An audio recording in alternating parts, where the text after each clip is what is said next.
Here's a short video on how you can restrict your client's ability to make changes to an application on Expert Pro.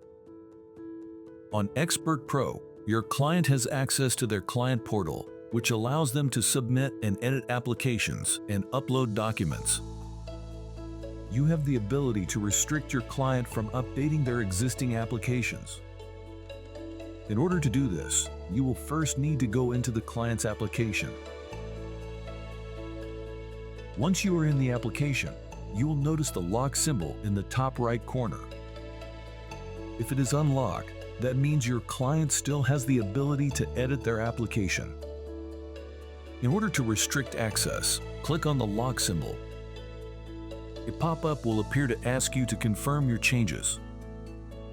Once you confirm the changes, you can hover above the icon to confirm the application has been locked. That's how you can restrict your client's ability to make changes on an application in Expert Pro.